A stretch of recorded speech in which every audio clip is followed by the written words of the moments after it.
Hello, and welcome to What's Your Story? We are so excited today that we have a guest by the name of Bob Doyle. Bob, welcome to the show. Thanks, Judy. It's always fun to hang with you. Oh, well, we're glad to have you here. Bob is best known for his contribution to both the film and the book, The Secret. And in fact, that's how I first found out about you. I read about you in the book, and I was impressed, as you might know. But we're really glad to have you here today. I wanted you to tell us a little bit about your research and the things that you're getting into about the brain. That's why I wanted to talk to you today. Yeah.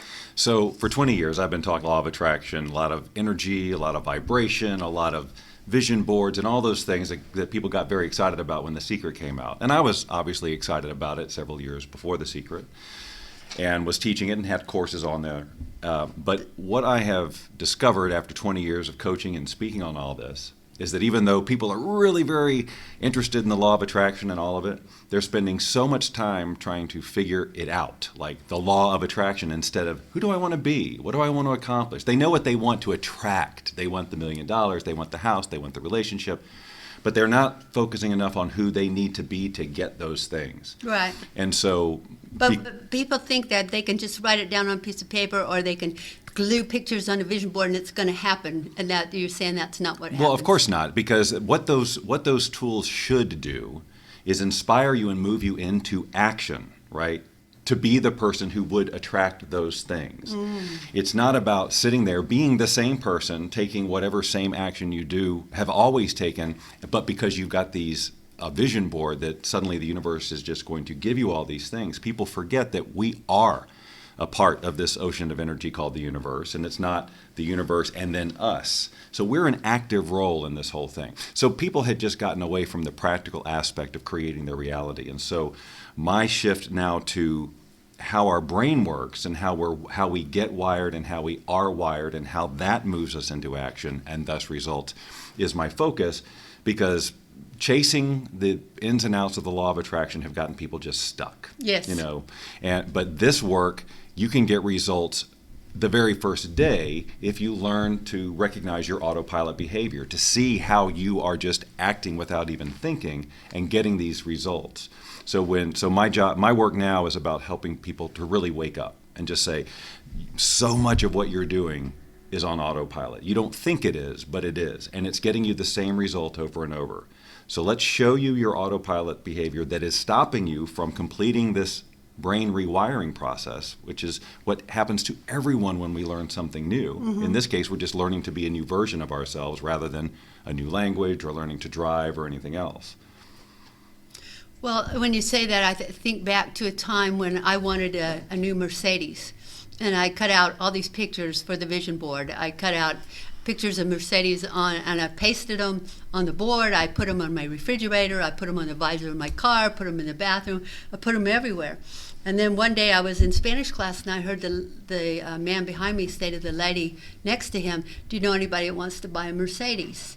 So yes, I did attract that, but I think it was more that the pictures made me aware that when I heard this man say, "Do you know anybody that wants to buy a Mercedes?"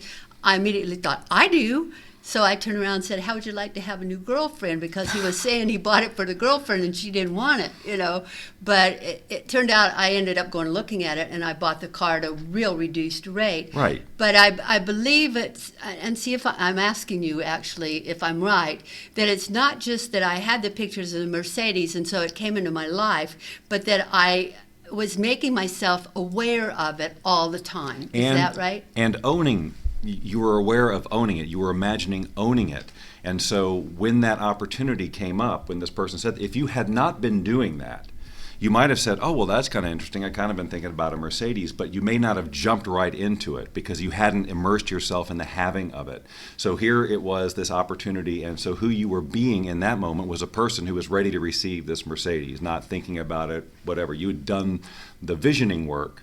And that, depending on how long you did it and how much emotion you used, it actually caused structural changes to your brain, so you were aware of different things on different levels that you wouldn't have been before. So even though so much of this can occur as sort of magical, it's all actually very, very practical. And so that's the language I'm using when I teach people now, because I really want, ultimately, when I got into this work, I wanted to speak to people like me, who Yes. were skeptical, who were sort of analytical, who wanted to believe this. But because of the nature of law of attraction, I mean, I attracted a lot of people who were already sort of in the metaphysical conversation, woo-woo, if you will. And so I found myself talking to them, which really wasn't why I got into this. You know, I mean, like I'm happy that my contribution to The Secret and whatever level of the woo-woo conversation I've been in, if it's helped people, fantastic. But I'm really, the biggest passion I have is for helping the people who would not look at the law of attraction or any of that, or the whole concept of reality creation with any seriousness, because it just seems too out there.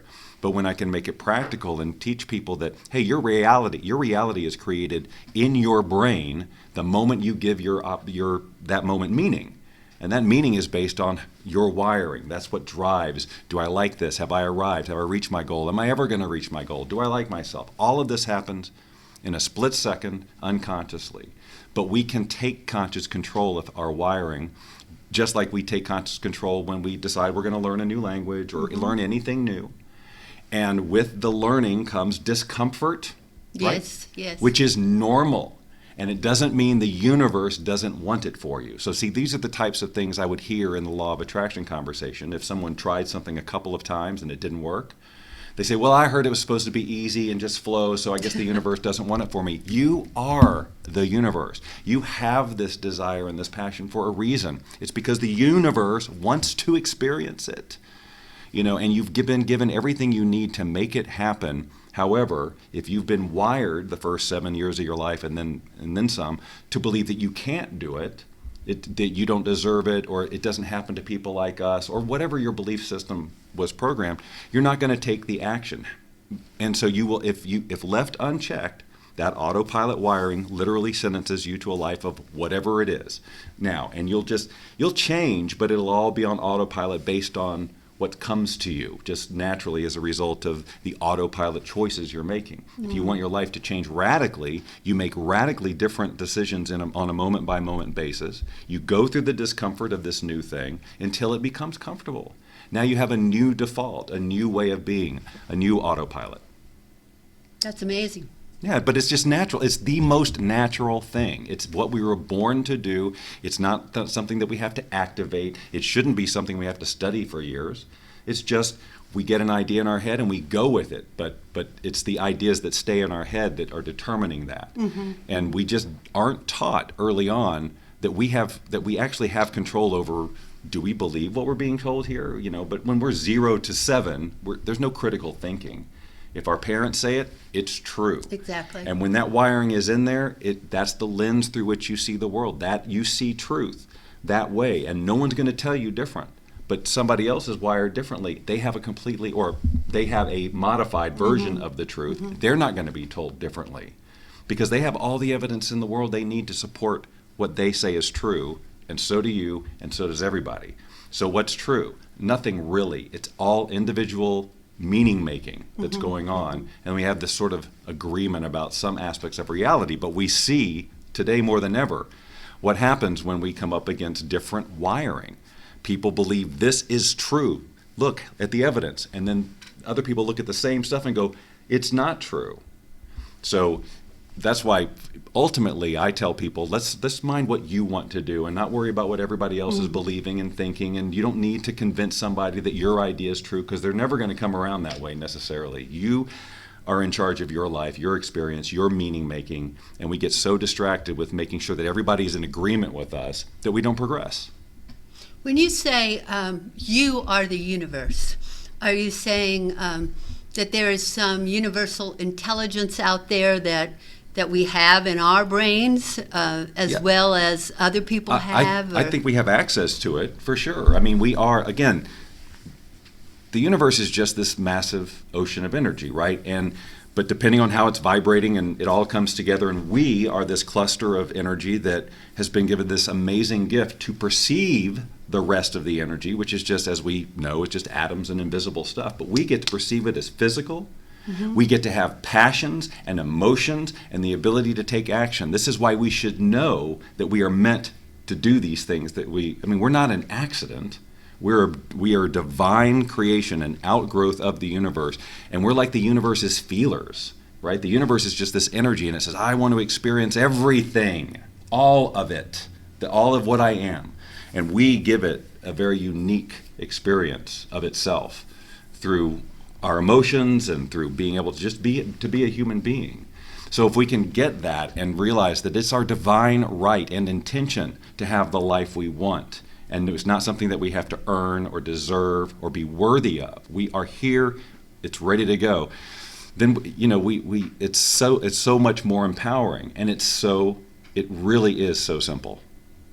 It sounds simple, but what if I'm one of those people that believes that I'm not worthy, that I'm not worth anything? I mean, somebody's programmed that into that person, and so how can they overcome that? How can they use the principles you teach and change that? Well, they have to first, in a situation like that, it would be some coaching that I would give them to get them to see the truth that that's just not true, that it is just a perception. When they can get that they are in fact making meaning out of that someone told them that, and for whatever reason they made it mean something, we can get them there. It's just I love logic and walking people through it step by step so that they can see that they are in fact, that it's not true that they're not worthy.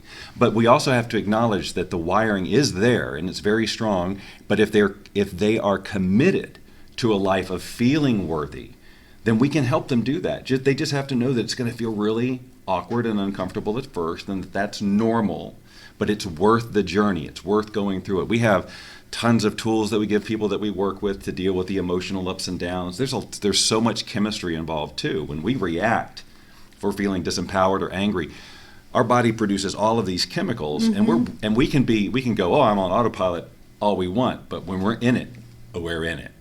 And you don't need to hear my voice saying, hey, just make a different choice, right? But now that's going to be the reaction at first. However, that is ultimately what you're going to need to do. You're going to need to say, okay, I'm just autopilot, just autopilot, just autopilot.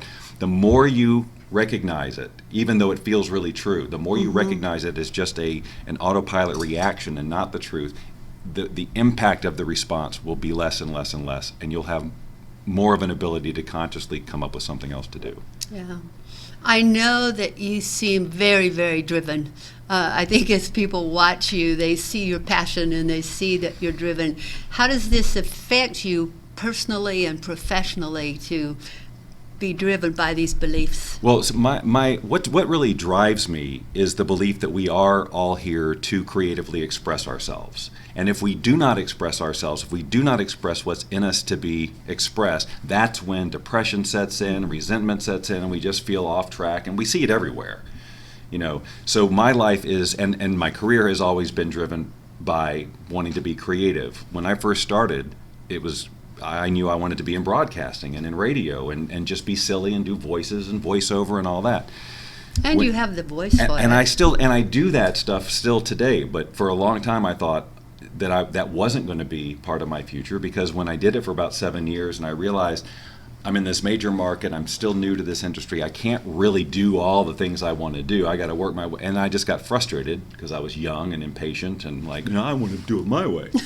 Right? And so that led me around to, well, what career path will let me express myself creatively? And so that's when I tried a bunch of different things and nothing was working, which is what ultimately led me to looking for the answers, which eventually led me to the law of attraction. And then I just sort of accidentally got into teaching it. I mean, this was not something I aspired to do, like be in the public or be, known, certainly not like a thought leader or a teacher or a coach. None of that was on my radar, helping people. But when I had my results, I just felt drawn to share. And then as the more I learned, I made a critical decision that I wanted to be more than just a sharer of this information, but a true conduit. It was like lit me up, like, my gosh, people can really be, do, or have what they want. I want to tell people about it the best I can. So I decided at that point very early on that who I want to be in this conversation is someone who can effectively share these principles, teach people, make a difference, to as many willing minds as possible, as opposed to one day I'll be as effective as Joe Vitale or Bob Proctor or any of these other people who'd been in it for a while. Right. I just made the decision, no, this is who I am today. And that the excitement of that, and then the downloads started, and all of that drives me. But when it became not creative anymore, like after The Secret came out, and now I felt like I'm supposed to be Bob Doyle from The Secret, like I was positioned up there with Jack and Bob and all these people, not some goofball on the radio, right? So I felt a little like I couldn't be that person, like the crazy or the like use that creativity, or I couldn't figure out how to do it. So there was sort of a little personal crisis there for a few years while I tried to figure out, because it wasn't fun anymore. Because after The Secret, I sort of in my own mind, nobody told me to do this, but I repositioned myself as something that I thought people expected. Ah, interesting. And it just wasn't fun anymore. So when live streaming came around, when that technology to just go live, then that broadcaster in me was awakened again. And so I just started playing with a little bit more personality or being more silly. And now I have found, this zone of being able to be my true self and still make a difference with this message, because I still am excited about it. Honestly, Judy, it's 20 years I've thought about leaving this, work for a while. It wasn't ever really my main goal. I've got a lot of creative things I want to do still. Has it been 20 years since that book came out? No, but it's been 20 years since I've been teaching this stuff. Oh, the book I is see. 15, 16 years old. Wow. Yeah. So, but every time I try to kind of leave, something would pull me back in. Like, I don't know. So I'm in this conversation. This brain rewiring aspect is especially fulfilling because I see it work so fast for people, and they're having these ahas, they're having their shifts, they're becoming the person they need to be so that they will attract these things that they want without worrying about getting it wrong. I mean, that's the time that people spend worrying about getting the law of attraction wrong or whatever their technique is wrong is just so much wasted time. And every time they have a perceived failure in their mind, they're reinforcing that wiring, those neural pathways that say, I can't do this doesn't work for me, even though it's subconscious sometimes. But every failure in their mind, if they interpret it as such, makes it harder for the next time.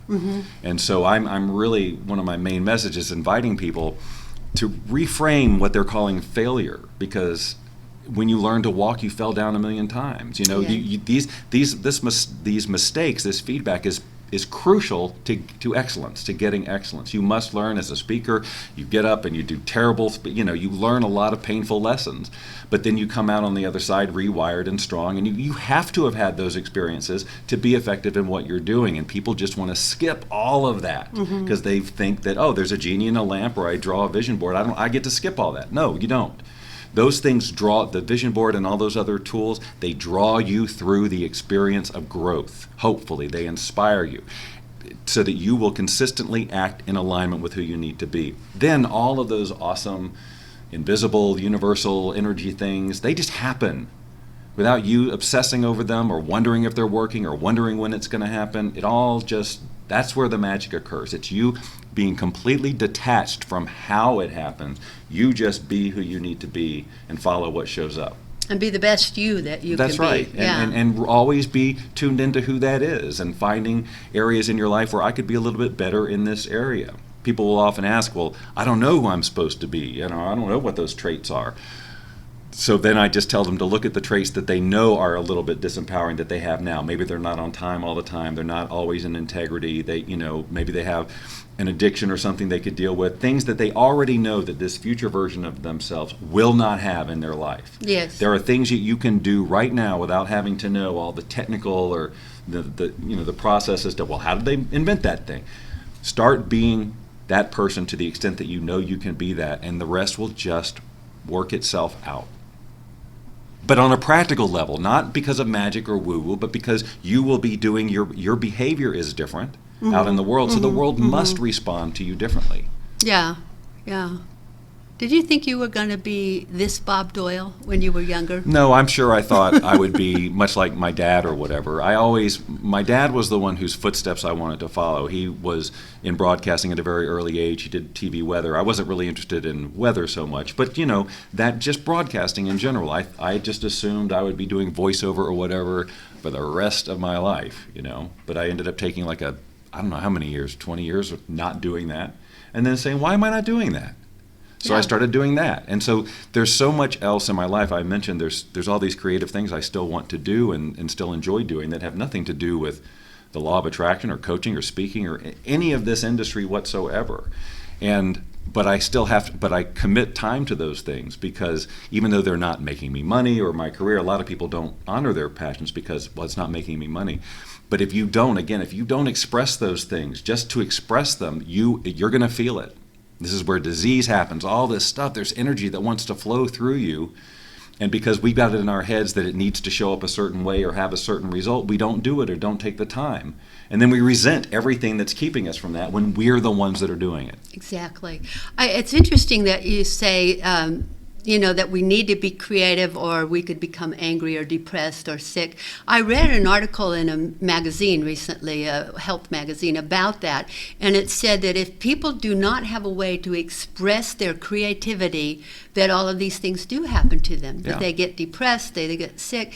And yet, when I meet people, because I teach art, and I meet people all the time, and I'll say, have you thought about doing art? And they go, oh no, I'm not creative. I can't even draw a stick figure. I can't do it. So if they're not expressing their creativity in some way, they are going to end up depressed or angry or sick or something. How do we convince them that they need to get busy and do that? Well, they think that creativity means art or something like that. Well, I don't. That's everything in your life can be creative. Parenting can be creative. Whatever job you have, you can funnel your personal creativity. But look, we are here to create. There's nobody here that's not creative. You're creating every moment of your life in every moment. So everybody's creative, but you're just not necessarily creative as a painter or an artist or an actor or whatever in the creative arts. But everything we do in the world can be a creative endeavor. If it's in you to do and you put it out in the world, you're creating it. So whatever your desire, whatever your passion, whatever's driving you, that is a creative thing. So go do it on whatever level you can and start that flow. I know one lady that paints little rocks. She picks up rocks, places, and she paints them into little characters and faces, and then she leaves them all over everywhere for other people to find. I think that's quite a good way of sharing your creativity, of helping other people have a little bit of that happiness that you're absolutely, because she enjoys the creative process, so she gets that boost, the dopamine, everything that comes with, look what I did. And she also knows that there's going to be this moment in the future when somebody picks up that rock and goes, look how cool this is. Yeah. And they're either going to leave it there or they're going to take it with or they're going to do something. But she will have that good feeling that was infused in the artwork will transmit and make a difference that she can't possibly, you just never know. No. And so no one should assess themselves so harshly about their creative endeavors. You just never, first of all, there's all taste for everything. You've got, no matter what you're up to, there's an audience, right? But you got to keep putting it out there and realize that not everybody's your audience, and sometimes you're going to get feedback that isn't, but you just skip those people because they're not your tribe. That's one of the struggles with transformation in general is when a person takes on something bigger than they've ever been, the people around them can react very strongly. Who are you to do this? Who are you anymore? And so that becomes a very key decision point for the person. Are they going to live the life that they are being called to live, or are they going to stop so that these people can be comfortable? And the problem is no one's comfortable when you do that. If these people were comfortable, they wouldn't be telling you what you can't do with your life. And you're certainly not going to be comfortable compromising away your life. And it truly is, you're sacrificing your life. I mean, I don't think it's overly dramatic to say that there's some sort of spiritual suicide that you're committing when you decide you're not going to follow your dream for whatever reason, whether it's because of these people and their reactions or not. You're here to do it. So Bob, when people say, I want to be creative, but I've got to pay the bills, I've got to make money, and that keeps me from being creative. So what can they do about that if they have to pay the bills? Of course, we know they have to pay the bills. Right. Well, see, there's a distinction between what you're doing and who you're being. And in The Science of Getting Rich, just a classic work, it talks about this very scenario. What if you've got a bigger goal, but you're in this job here? The idea is you be the future person in this job. You bring that amount of value. You be the very best version of you in this particular job that you can. You have the qualities of the future person, but in this job, and you will progress. You will outgrow energetically where you are right now. But if you keep up with the conversation around, well, I don't have time to pursue this or whatever, obviously you're going to stay stuck because you're not taking any different action. If you want to pursue your passion, you do the job, and then you whenever you can, you do this passion thing. You just keep getting good at it because that's what the future person would do. Yes. They do yes. their passion.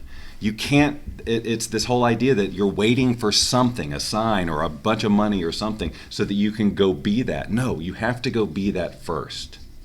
Yeah, and I think it's hard. I think it's really hard to be that first because you know that you want to do this other, oh, I bit my tongue. I'm so sorry. So you know that you want to do this other thing, but you're just kind of stuck here doing this, and sometimes we build up resistance and resentment towards this. And how do we get out of that? How do we quit feeling resentment that we're stuck here and just go be that person? But all of that is an interpretation. This whole "we're stuck here," that's a meaning that we're making. Not everybody makes that meaning. It's not universal that a person in a job feels trapped, like they're never going to get to their passion or doesn't do their passion.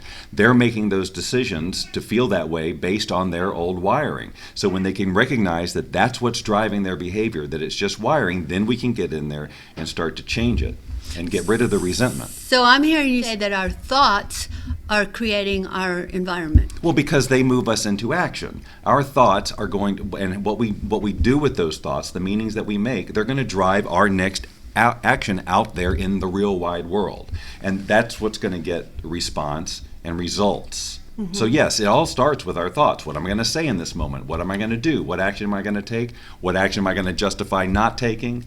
All of those things. So the thoughts create our feelings about yes. things. Well, the thoughts, the wiring creates the feelings because we make the meaning. So we have a thought, and then that immediately triggers all these little reactions in our brain. What do we do with this thought? What does this thought mean? And when we have the meaning, that's when the emotion comes. And then that's what drives us. Okay. All right. And so then when the emotion comes and it drives us, that's when we either take action or we don't take action based on what we're thinking. Right. I got it. And so if the emotion that we're having is making us feel small, we notice that. And we go, okay, I'm making a meaning right now out of this situation. Well, how would I rather feel in this situation? And this is something you can take into visualization exercises or meditations whenever you want. I mean, when I work with people, we start and end our day with visualization. Visualizing the day ahead and how we would most like to be. And then at the end, it's like, where did we maybe fall short? What situation today did I kind of go back into my autopilot wiring, and how would I have liked that to go? And we get to visualize with full emotion and feeling, and that process in and of itself will have a biological effect. So the more we run this rehearsal in all the various scenarios with full emotion, we're rewiring our brain without actually even being out in the world doing the thing. Mm-hmm. But then we've rehearsed it so much, so now we're in the situation where we normally would react like that. We've rehearsed it the new way so many different times in so many different ways. Now we just hopefully, as close to autopilot as we can, take that new action. Maybe it's not as autopilot at first and it feels a little cumbersome at first, but the more you do it, the more comfortable it becomes and the more autopilot that becomes. And then as long as we ignore the old reactions and stop fortifying that meaning, that will eventually just dwindle off and die. That's just how our brain works. It's amazing. I remember hearing Jerry Coffey speak. Jerry Coffey was a prisoner of war in Vietnam. And I remember hearing him say that while he was a prisoner of war, he played a round of golf in his brain every single day. And he was like 7 or 8 years he was a prisoner of war. And he said every day he played this round of golf in his head, and he saw himself being really good. Mm-hmm. And when he came home from Vietnam and he did get the opportunity to go and play golf, he played better than he'd ever played before. Yeah, because he rehearsed for freaking 7 years, knowing what he knows. I'm sure there were some tweaks. But like if I was ever in that situation, I would be playing the ukulele in my head all day long. I would work out all of the, like I would, by the end of that time, I'd have perfect pitch. I'd know where every note was, and I could just be, because I would have rehearsed it, heard it in my head. I know enough now that I could extrapolate all that and basically turn mental practice into real stuff. I mean, that again, that's the beauty of our brain. I just think people need to learn this. They need to read what you write. They need to hear what you say. I just don't think most people are exposed to the knowledge that you have. How can people get in touch with you? How can they find out about you? How can they read your books? Well, all things Bob can be found at meetbobdoyle.com. You just want to meet me. And one of the things they can get there is access to this quiz that we give that helps people establish their current wiring autopilot. So, because if you don't know, you don't know. Exactly. So if you take this quiz, and you are given a transformation personality type. This is stuff I made up based on 20 years of working with people, but it's enough that I know if this person tests as a type, I know what is probably stopping them from their rewiring process. So now I can tell them that and give them alternative, things to look out for and what you can do in that situation. So it helps both of us. But again, just that knowledge of shining a light on your autopilot is the very first step, because then you can make the choice to be conscious. But there's lots of different ways I help people with speaking and coaching and this Boundless Living Challenge, which they learn about after they take the quiz. But it's all about just helping them define who this person is that they need to become, and then what are the behaviors that we're going to shift and replace. Oh, I think I'd like to take that quiz. All right, we'll see you in there. I'll do it for sure this week. That'll be fun. That'd be fun. Bob Doyle, thank you for being here.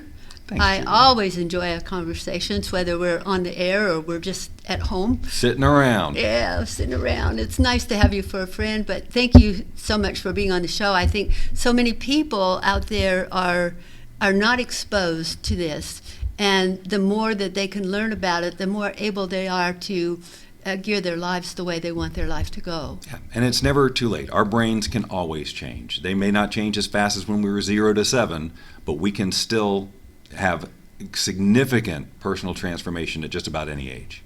Oh, I believe that. Yeah. I believe that. Do you think it might even help with when people are getting older and they go into dementia or Alzheimer's? Do you think that Well, obviously I'm not a doctor, but I I know. would say that focusing your efforts on something that is true to your passion, giving you something to think about, giving you a sense of purpose could definitely help something like that. Yeah, I was thinking maybe it could. Maybe we better go to a doctor and ask them about that. We'll do it right now.